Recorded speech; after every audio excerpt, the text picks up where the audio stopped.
evening. Good evening, Hello. Sean. Good evening, Ash. Good evening. Col. Woo. Woo. Are we good? Are you all right there, Ash? Just dying.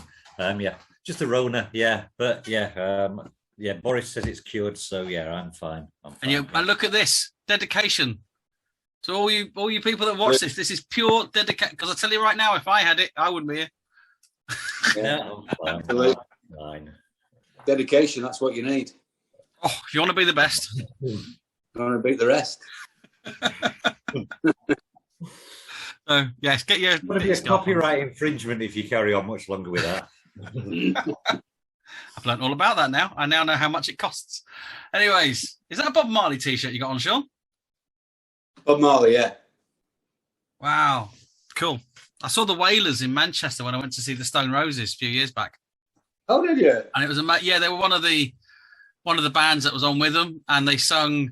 There was "Don't Worry About a Thing," and it was raining, like raindrops this big, but it was really warm. It was at Heaton Park, and they sung that, and honestly, it was spiritual. It was amazing. One of the most amazing experiences. So, the famous Heaton Park quagmire. Yes, it was a bit boggy to try and get out of again. Yeah. Great. Oh, good experience though. Oh, amazing! I loved it. Yeah, I loved every minute of it. Yeah. Right. What have we been reading this week? Oh, it was my pick this week, wasn't it? It was. It was my pick this week, and I chose a story I've never read, only because it turns up on a list here, called Lost in a Pyramid or The Mummy's Curse from 1869 by Louisa May Alcott. Mm. The synopsis is a old explorer. He's not exactly old, but he's someone who used to go around and knocking around the exploring scene in Egypt called Forsyth, and his young lady are chatting away and looking through some of his bits and pieces, and she discovers a box full of seeds, and she bullies him into telling the story about where the seeds come from, and he tells this story about how him and his friend Niles went off into the Great Pyramid to look for treasure. And whilst they're in there, they became lost within the maze of the catacombs of the pyramid. And they decided to use an old technique of burning things to create smoke that would then allow their guide to find them again. And in that, they actually found an old dried up mummy, which they threw onto the burning embers because the fire was just about to die. And they got the seeds from that mummy. They came off that mummy. And then the smoke, which caused them to fall unconscious, then allowed the guy to find them. But in his research, he found that there was a curse, that this mummy was actually an old sorceress, and that there was a curse, and that he thinks that these seeds themselves are cursed. And when she says, "Oh, can I just take one of these and grow it and see if it actually turns into a plant?" He says, "No, because I don't want you to be cursed with it." And that's the end of him telling his yarn. And then it cuts to their wedding day, because they're cousins, and back then that's exactly who you married.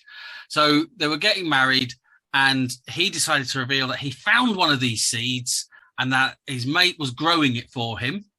And she said, "Well, I got a surprise as well, because actually there were two seeds in your rug that you didn't throw on the fire. So I managed to get one as well, and I've been growing it." And in this time, she looks really ill. She's really jaunt and everything like that. So she's becoming very ill.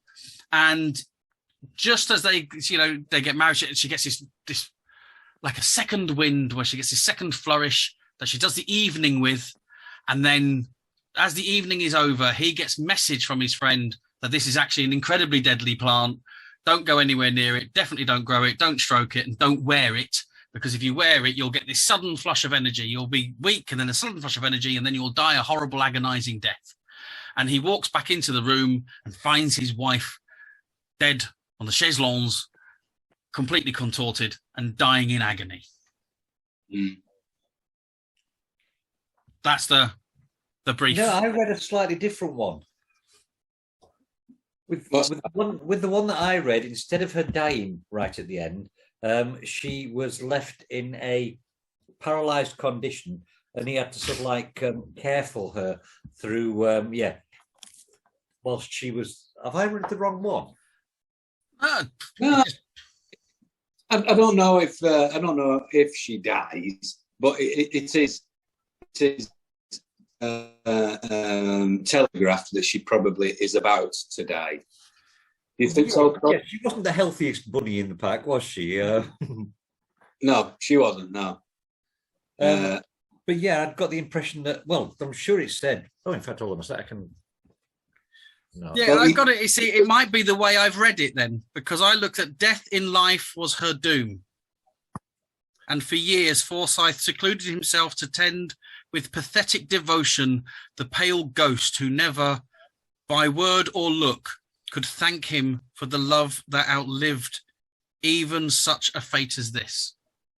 So I read that as that she died and he went off to be alone in his thoughts and couldn't take the fact that she had died.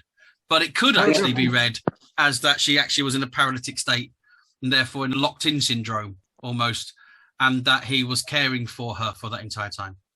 If you look at the paragraph above that one, Colin, the final line of it, no recognition in the eyes, no word upon the lips, no motion of the hand, only the faint breath, the fluttering pulse, and wide open eyes betrayed that she was alive. Mm. Alas for the young wife, the superstitious fear at which she had smiled. I think it might just be the way that I read that one.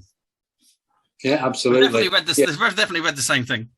God, yeah, because the one I read, I really, really enjoyed. I thought it was an awful lot of fun. Yeah.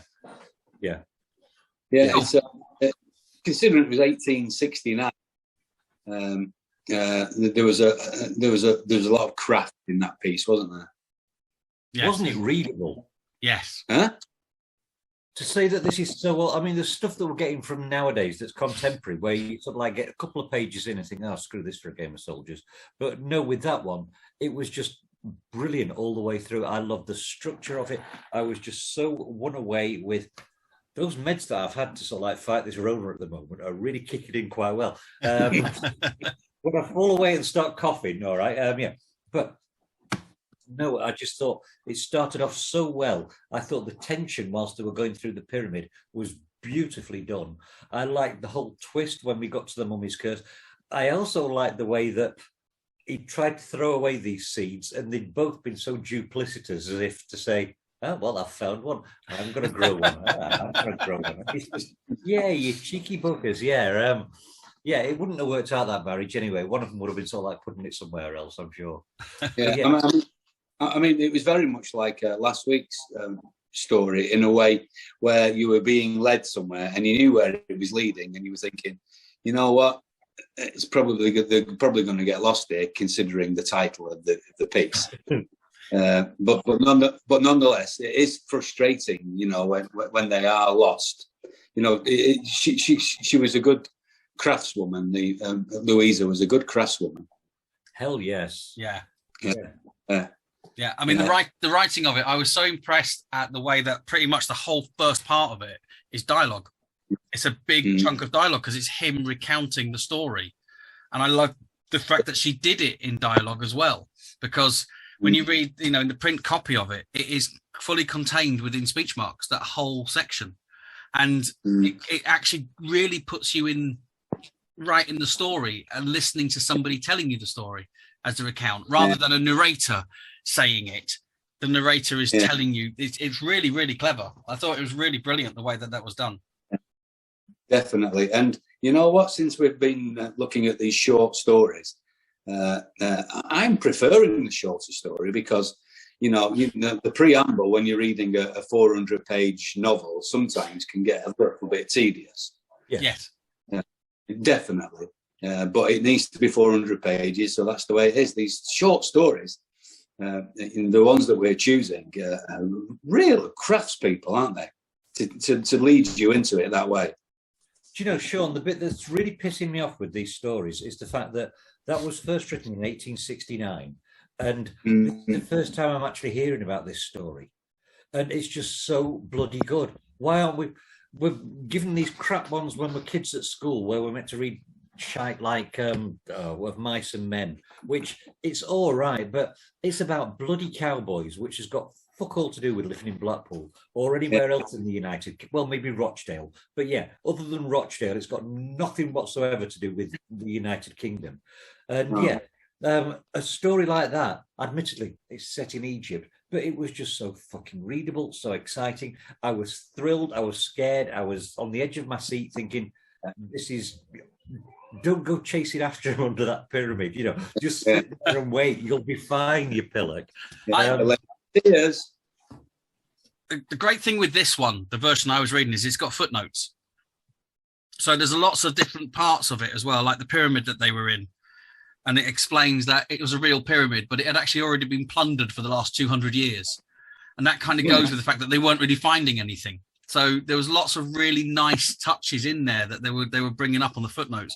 One I really liked actually was the apoplexy, when he said he probably died of apoplexy. That's what they used to call a stroke back in the Victorian times. I did wonder. Apoplexy, okay. But that was quite nice. But what got me with this as well is you could be reading a modern short story that someone has based in the past. And this wasn't. This was a contemporary piece when it was written. And I think that is just so, it's so modern in the way that it's structured. Fabulous. It is. And I've been going through something quite similar myself with classical music. Right.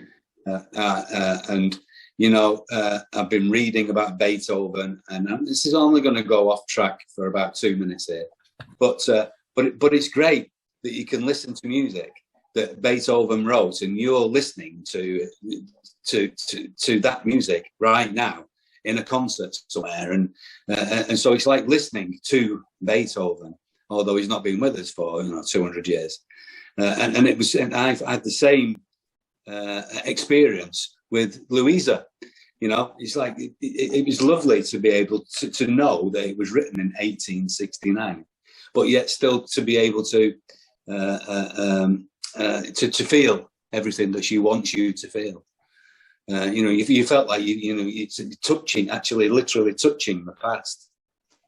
Yeah, absolutely. Stephen King in On Writing describes it as time travel.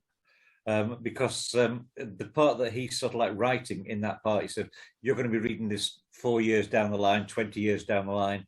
And and it's absolutely true. It's a damn good point. And on the subject of classical music, I don't think I can listen to Aida without having the whole of Egypt brought onto me. It just sort of musically brings it in. Wow. It's just so evocative of the whole piece.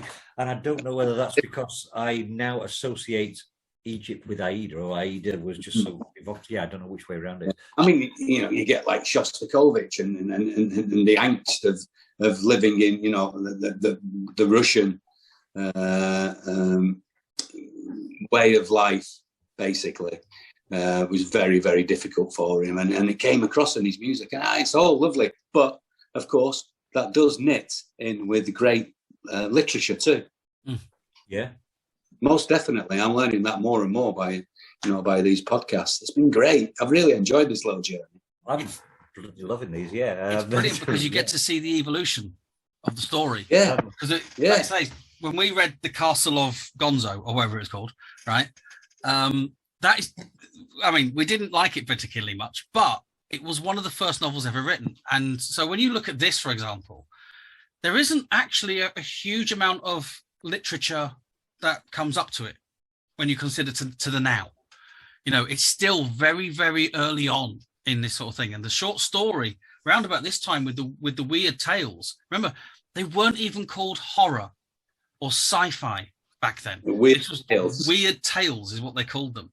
And they were written for publication in like 2-penny magazines that people bought on the newsstand. They weren't great works of literature. And say Charles Dickens used to write huge amounts for those sort of things, and that moved into the early 1900s as well, because when we read the Dunwich Horror, that was originally published in a magazine, not a book. And yeah, it's amazing how a lot of this stuff it was almost throwaway. It was almost pop culture. Well, it was pre-TV though, wasn't it? Yes. And probably pre-radio too. So it was the only entertainment, really.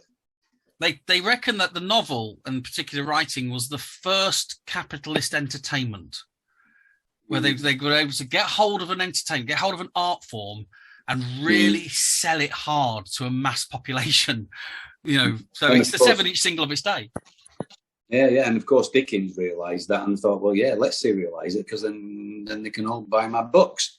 But Dickens didn't realise at the beginning that he was going to be so famous at the end, did he? No. So he was just trying to keep his options open, let's say. And apparently Dickens was responsible for somebody dying because of one of his serializations. Well, not just one person, but several people. In New York. They would queue up at the harbour for the latest instalment to be brought in by boat. And because people were sort of like pushing and jostling to get close. Yeah. No way. People died. Yeah. Wow. Yeah, horrible to think of, really, isn't it? But I suppose that's one of the important things about fiction, that we forget that fiction is so fucking important to people. Yeah. Well, let's say it should be. I mean, personally, I don't think it is anymore. I mean, just take my kids. I mean, God, I've been trying to get them to read now since year dot. I'm going to ask you a question there, actually. They just will not do it. Do they read comic books? No, they read bloody phones because they're addicted to them. Still reading, but yeah, I know what you mean. Comic books was the big thing because they always used to tell us not to read comic books, and comic books isn't reading and all that kind of stuff. But then you read things like 2000 AD, and you read Iron Man, and you read Black Man, and you see the moralistic tales that are weaved through them, and it's now the home of a lot of short stories within comic books, and a lot of them are in computer games now as well. There are some computer games, not the one I'm playing, even though it actually has a narrative. I'm playing this really stupid game, which is Fortnite, and it's a throwaway 10-minute sit down, shoot people in the face type of game, just to unwind at the end of the day. And yet it has a narrative. Somebody's written a narrative through this. There are writers behind all of these things. There's a friend of mine works for Valve, and they have writers that work for them to write stories on the top of all these computer games. So they do exist, but they just, it's a bit like what we were just saying there. They were the TV of their day, these short stories. And I agree with you, Sean, and I know Ash does as well, that I think short stories, are now the future of literature in a way, because of what you're saying, because of things like how long people have, on things like trains. But most people read them now by audiobooks and listen to them. Or the narratives are there in computer games. They are still around the place. We just don't recognize them in the same way.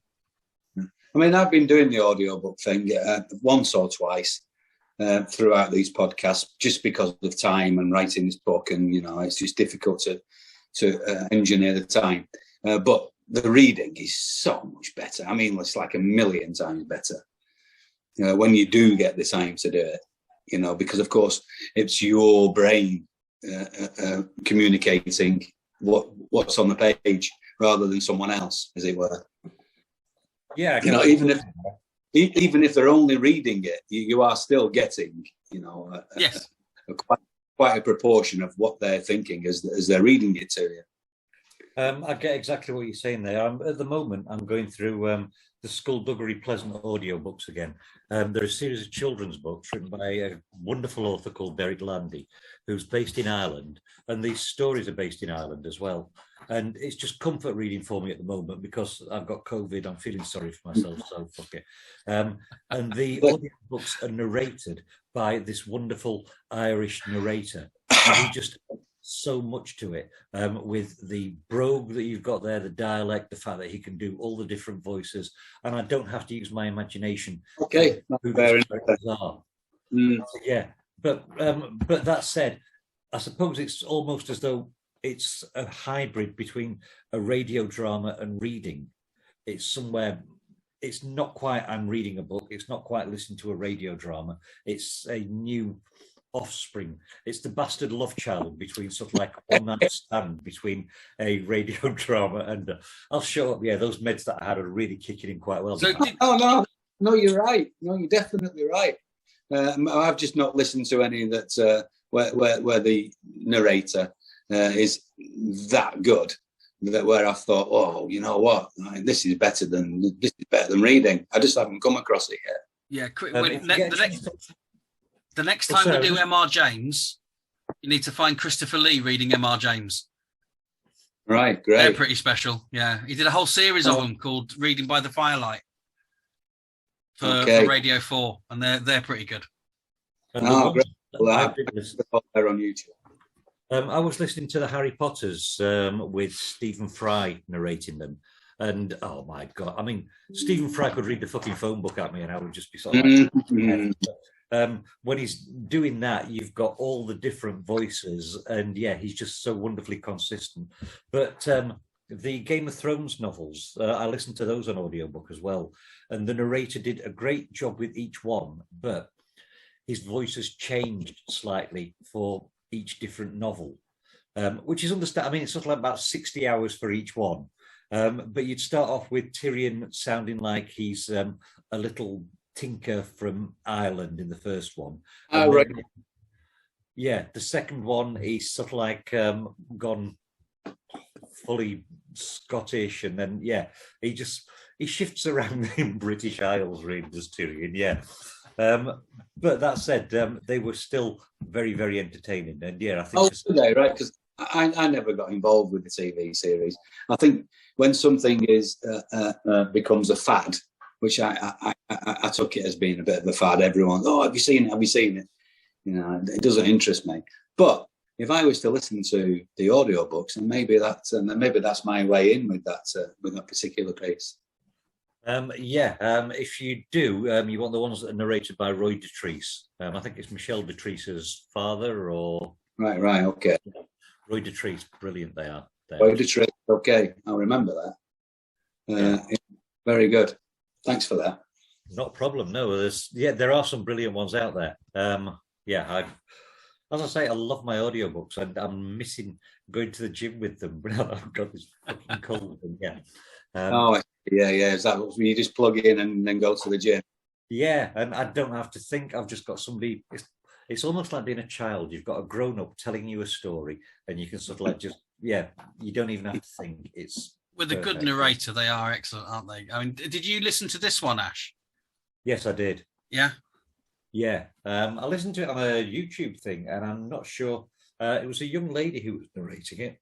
Yeah. Excuse me.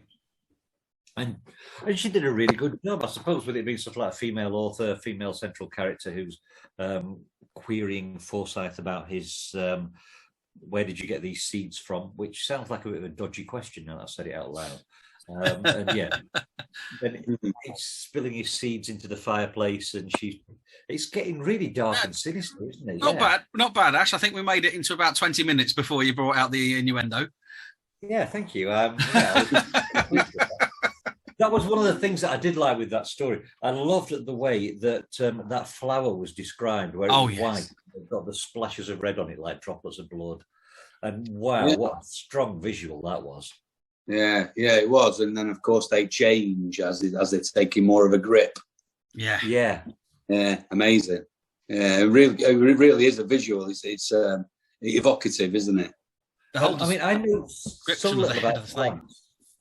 I know so little about plants. Is it possible that a seed from 2,000 years ago you sort of like drop it in water and it could pop back to life again? I have a thing in the footnotes about this.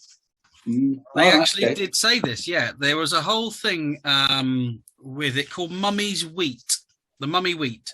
There was an actual attempt to grow mummy wheat, but the seeds never germinated and in fact dissolved several months after being placed in the soil. But it was actually based on something that was considered to be a thing. And there's a thing here in the 1830s, as Egypt mania swept through England, a surgeon named Thomas Pettigrew gave public performances of unwrapping mummies. He personally conducted around 40. He also claimed that the seeds found during the unwrapping, which was mummy wheat or mummy peas, could be planted and grown, although many suspected fraud on the part of Pettigrew. Yes, it's very open to fraud. But I love that, because when you read it as a contemporary piece, that's something that was happening. That's something that they'd seen probably and gone to actually witness the unwrapping of a mummy. And it was, part of the entertainment of that kind of, people of London. Yeah, I don't think we should dismiss it too quickly because, scientists can find DNA in pretty much anything. And I guess if there's DNA, then there's life. Yeah, Jurassic Park was built on, isn't it? That's what Jurassic Park was built on, the fact that they were able to extract DNA from things trapped in amber.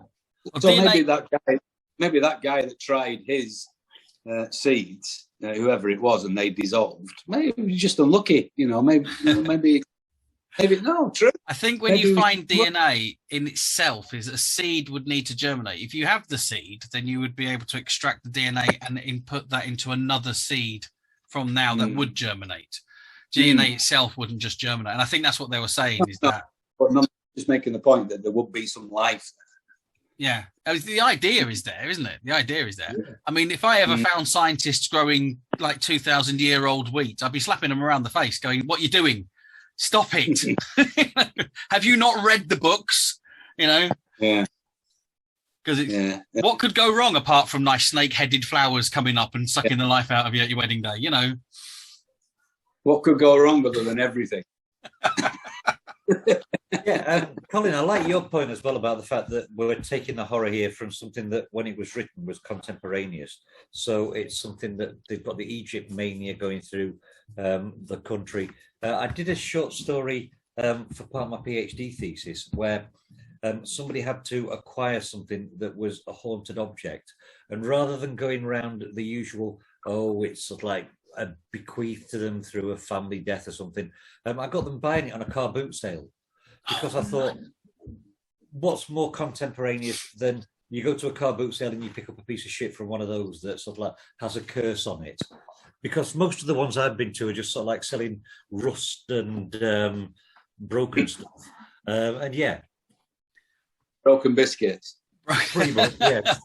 One of the Amityvilles does that. Right. Yeah, one of the Amityville horrors. They wanted to do a series of them about the items that came out. So someone had bought at a yard sale, I think it was a clock, but it was a clock from the Amityville house, and then weird shit happens. It was an awful film, but it was weirdness ensues after they bought that. So I like the idea of it, and I think it's a much better way of doing it because it's using a car boot sale is like the old bric-a-brac shops, isn't it? It's like the old curiosity shops, and they were great. There's a Hammer one, isn't there, where Peter Cushing owns this shop, and everyone comes in. They never buy it; they all steal it, and then something goes off and horrid happens to them. But I love going into old shops and going through old pieces of crap because they all have stories to get to their position. So that's a great idea. Yeah, that's a good idea. That if you don't buy it but you pinch it, then something's going to happen to you. I like that. Yeah, I can't remember the name of the story, the actual film. I can't remember it. I'm gonna have to say this is going to bug the crap. It's not the one with Roy Castle because that was on Being People Told on a Train, but it was We're back to Roy Castle.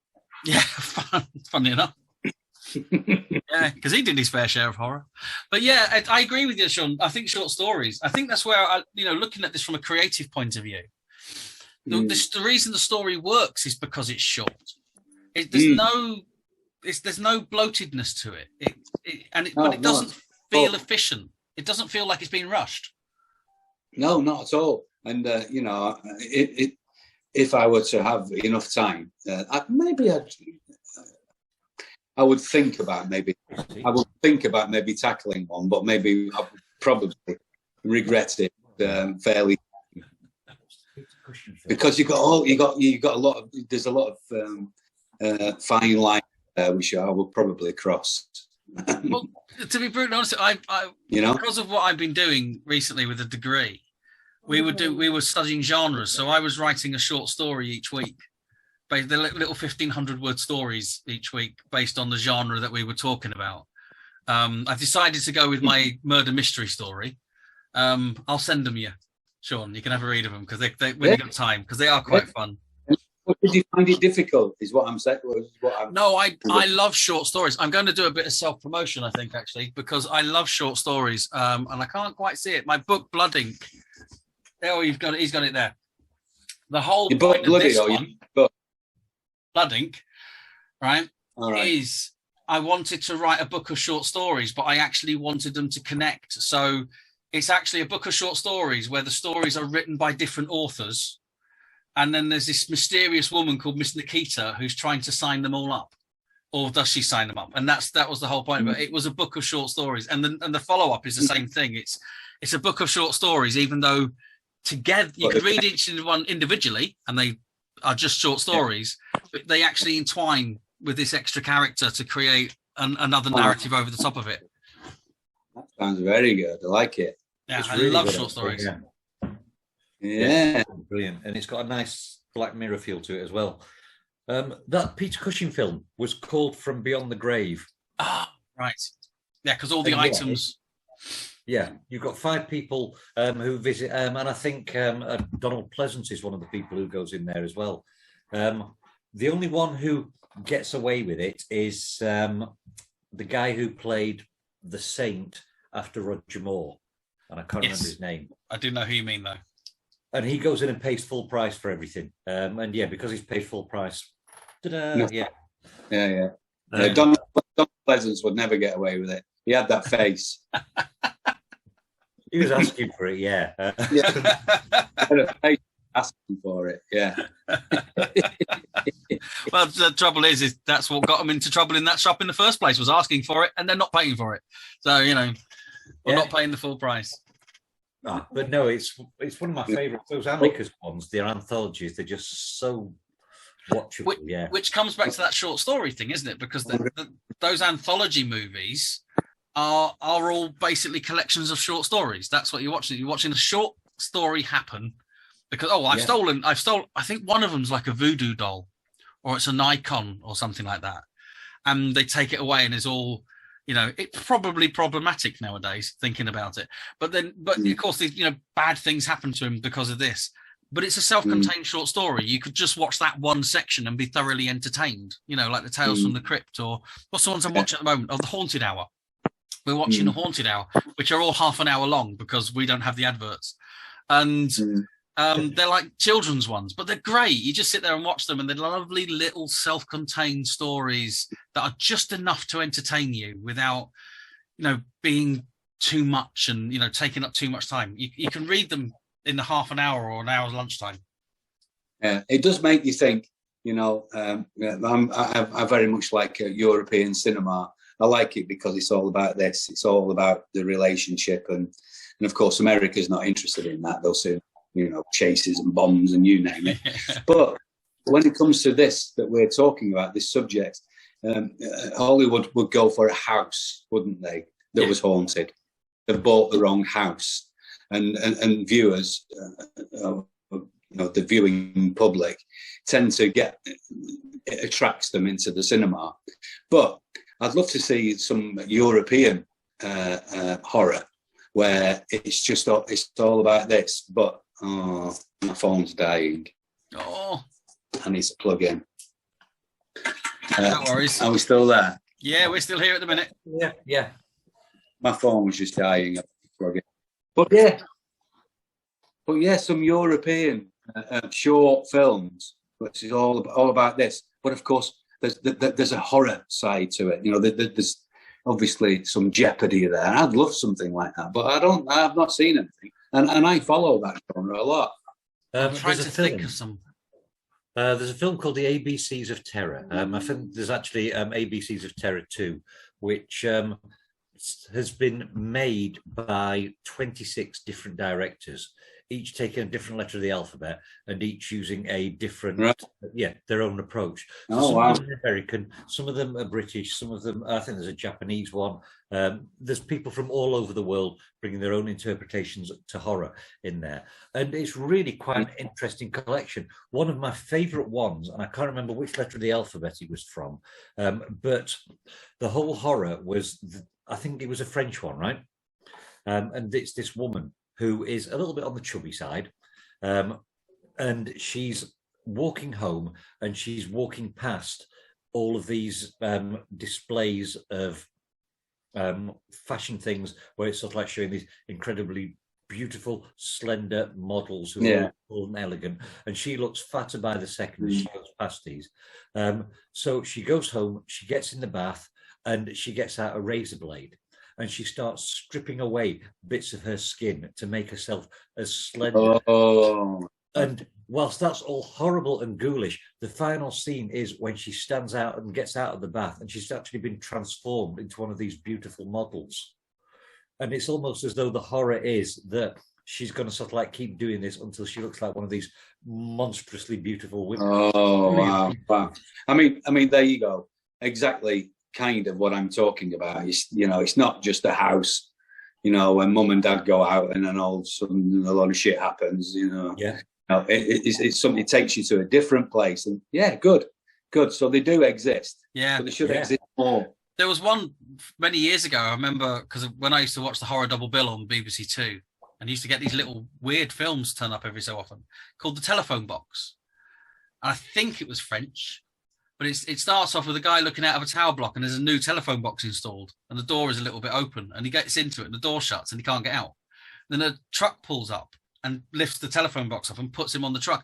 And it just drives him around the city on the back of this truck. And he goes past someone else who's also trapped in a telephone box. Right? And then it goes off and it ends up with him being just taken to this yard and put down. And there's like all these other telephone boxes just full of skeletons. That's so French. I love it.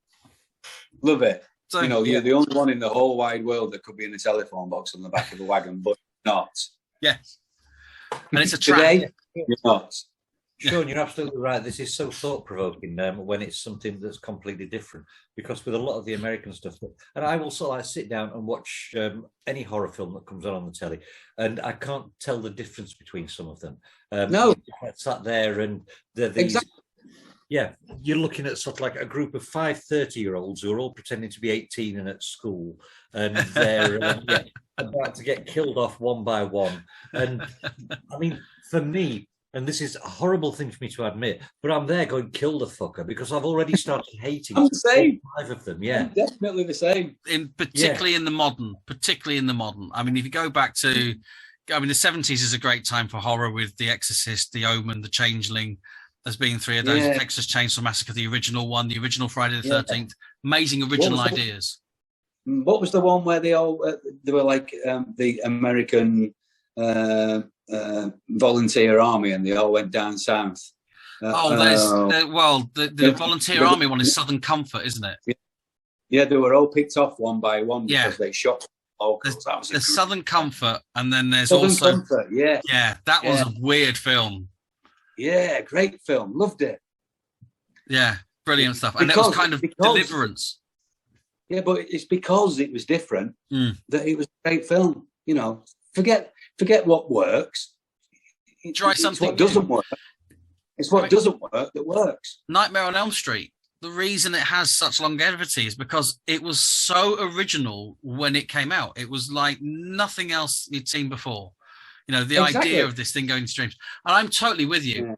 Yeah. I think what we lack a lot of nowadays is balls.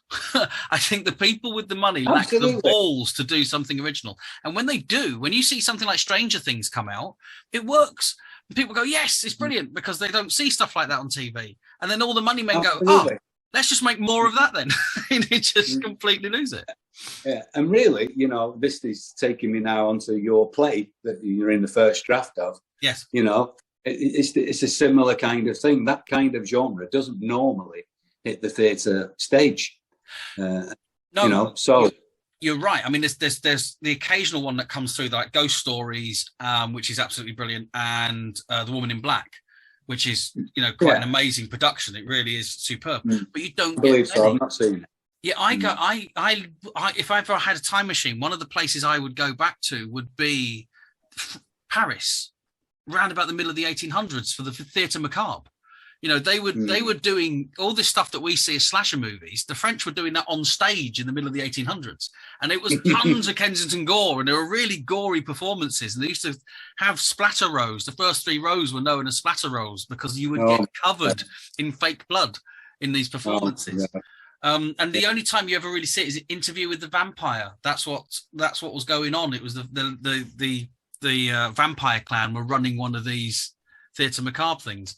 That was just out of Yeah, that's where it was all coming from, and it's like brilliant stuff. You know, bring that back. But there was no TV, there was no radio. There's a stage, you know, and the human brain works in the way it works, and will always be frightened by certain things. So as much as it was unnatural, it was a natural way for it to go, wasn't it? Absolutely. Yeah. We like stories, and we like. I mean, you go back. Funny enough, what we were talking about last week, which has now completely affected the way that I'm looking at the PhD thesis, is underpinning it with the folk tales again. You know, when you go back to the campfire, when the oral tradition was just telling stories, you know that a lot of those stories were intended to have a scary idea, because they're also very moralistic stories. They're all warning stories of warnings, and it's all that fear of the unknown and playing on that, because that's what gets you. The two biggest reactions you'll ever get out of any entertainment are laughter and fear. And so and they very similar in the way that they work. And you know, it's a setup and punchline. Oh God, yeah. Oh, very, very fine line. Remember the episode where Dad's army got caught on the end of a pier because it was a really stormy night, and the middle of the pier was washed away. And John Laurie, the Scottish actor, started telling a horror story at the end of the pier, just to put the wind up the Captain Mannering. So they're actually fun and horror were actually sewn together. Yeah, great, funny. Yeah, so it's always there. I'm going to bring us back to this story here. Right. I think we all really loved it. Yeah. Absolutely, yeah. This has been one of the best ones that we've looked at. I was just so impressed that there's this story that I was unaware of. That's just that blew me away. Yeah. Good. Good. And if you're blown away with it, Ash, then it's got to be one hell of a story.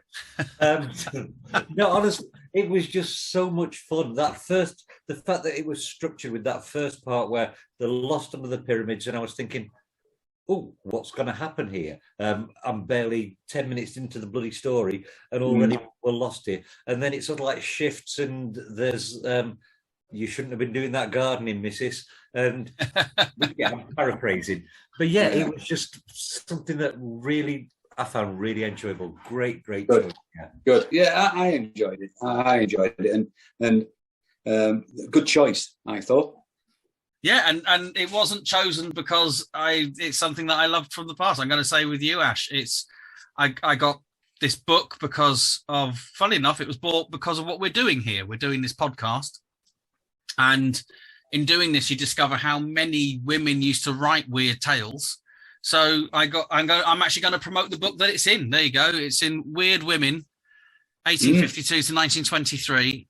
And it's a lot of forgotten tales in here that, you know, that don't turn up on other lists. And that one there, and I think we've had another one. I think this is where we got The Open Door from as well, actually, Ash. And that was a stunning piece as well. This needs more investigation. We need to read more. We need to bring more of this stuff to light and say, look, if you really, really need to actually just regurgitate old stuff, don't regurgitate it and go back and read some of the old stuff. And be as equally entertained and be inspired by it. Absolutely. That story there. I mean, we did it with going back to that play, Sean. The middle section, which is The Door in the Wall, is an adaptation of H.G. Wells' The Door in the Wall. Now, I see. You know, if you look at them next to each other, they are quite different, because I make the MP a lot worse than he does in that one. It just takes some of the essence of it. But it's the inspiration of it. That story was there. We read it. We thought, wow, there's lots about... And it started off, we had a discussion, and I could just see how you could stage it. And that's where it all started from.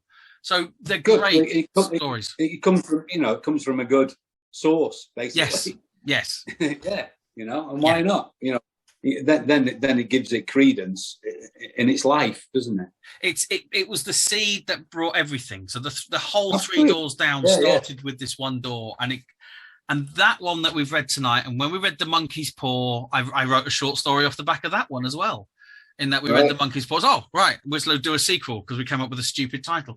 That one tonight, I could see inspiring me later on in a short story somewhere. It will make, you know, it makes me want to write a short story about a nefarious flower and and that kind of thing. Not so much the Egypts, because I don't know much about that, but the ability to find old seeds, or like the triffids, or seeds from outer space, and it just has that wonderfulness about the imagination that wasn't so over the top that you think, oh my God, where did all that come from? It's so close to what we have that you almost think, actually, that could happen.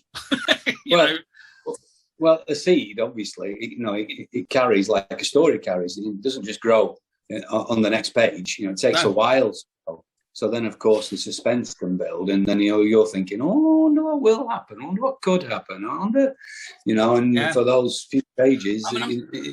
I'm so pleased you didn't go into the whole cultivation of it. Because I think nowadays that's what people would do. They would actually go through the planting of it and it becoming the little sapling that, rather than just a kind of jump from one to the other, which I think was a great mechanism, because you kind of, you hadn't got used to what was going on before the next step happened. Yeah. It did it for you, didn't it? Yeah. One of the things that I really, really liked in it, and it was before we get to the seed, it was just when they are lost underneath the pyramid, and they've had the idea to light the fire, and all right, we're going to sort of like burn the casket that she's in. Let's burn that. Oh, we're running out of things. We've burnt our clothes. The only thing that's left to burn is this body. And there's just such a horror of, don't burn the fucking body. Yeah. You're already sort of like desecrating this place. Don't do that, you dirty buggers. Yet they still do. And it's almost as though you can see that they're bringing all of this on themselves. And it's one of those fun parts in a story where you're shouting at the characters, going, "Don't do that!" Don't. Yeah. Well, absolutely. And I was thinking that they were a bit. The body really was just. It could have been a pile of magazines.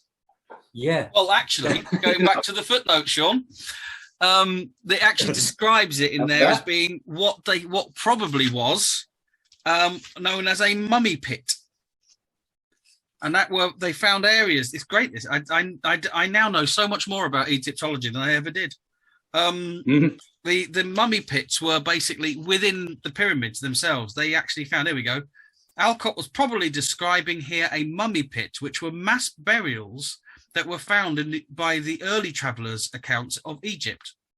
They seem to have disappeared by the early 20th century due to European collectors seeking mummies and souvenirs for relics.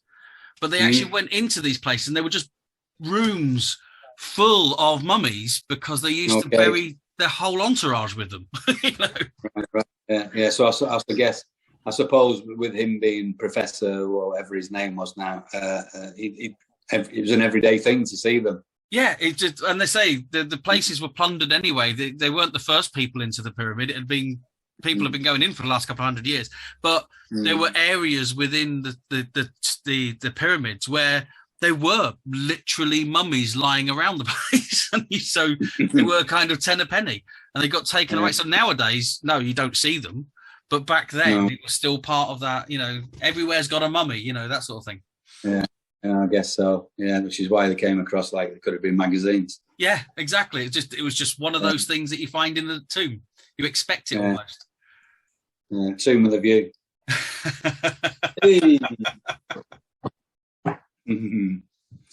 Very good. Well, I enjoyed that.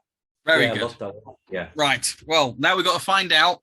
We loved it. We thought it was great. It's massive creative potential. If you haven't read it, do go and find it. And it is in that book, Weird Women. It's a brilliant, brilliant read. Right. What are we reading next week? Who's picking? Hey, are you picking, Sean? Or are you picking Ash? Oh, well, I haven't had time to pick. No, that's fair enough. And that is the truth. Well, you are. I only listened to this at 5:30 today. Then I shall go with I've just been so busy cooking, for this book. Well, I'm going to do it again because you're cooking for this book that you've got coming out. Is it hopefully coming out this year? It's coming out what, sorry? Is it coming out this year? Yeah, it'll be out the 1st of October. The 1st of October. So you got a lot of work to do then, haven't you? That'll creep up. Well, no, my deadline is the end of April. So, but my God, the pictures you've been putting up on Facebook. I mean, I've been putting on weight looking at those fuckers. They look gorgeous, mate. They really. It was an editorial decision that we were going to photograph every recipe. which is difficult for me to do. But I'm enjoying it in a way that I shouldn't be enjoying it. Really, I should be moaning about it. No, because there really aren't any cookbooks out there where every recipe is photographed. They're very rare. Let's put it that way. No, I'm looking forward to seeing the finished thing. I must admit, I think that's going to be on a Christmas list for many people. I think everyone I know goes, "Oh, you got this cheese cooking book," is that kind of thing. Because it does. I think it has a good name as well. Cheddar Gorge. Come on. It's more than just a recipe book. It's the history of cheddar, and I think it's going to be fantastic. I'm very very much looking forward to it. Yeah, it'll be a cracker. Yeah. Oh, can't stop him now. So, Ash, what are we going to be reading next week? I have no mouth and I must scream. Right. Harlan Ellison. Right. I have no mouth, but I must scream. Yep. Right. Okay. So, who was that by again? Harlan Ellison. Carmen. Harlan. Harlan. Sorry, I'm a bit croaky. Oh, Harlan. Harlan Ellison. Yeah. Right. Okay. Could you write that down? I have no mouth and I must scream. No. Great. Excellent. I'm hoping I don't get you guys bollocking me for picking one that's a little bit sci-fi and but Harlan. Weird tales. That's what it's all about. Not just horror. It's the weird tales. But yeah, white blokes as usual. So yeah, that's Just if we don't. Great. Excellent. Brilliant. That was absolutely fantastic, chaps. Fantastic stuff. Okay, good. Always good to chat. Cool. See you next week. Bye. I'm feeling better next week, Ash. I will try my best, mate. Thank you. Okay, all the best. Cheers. All right. Bye now. Bye.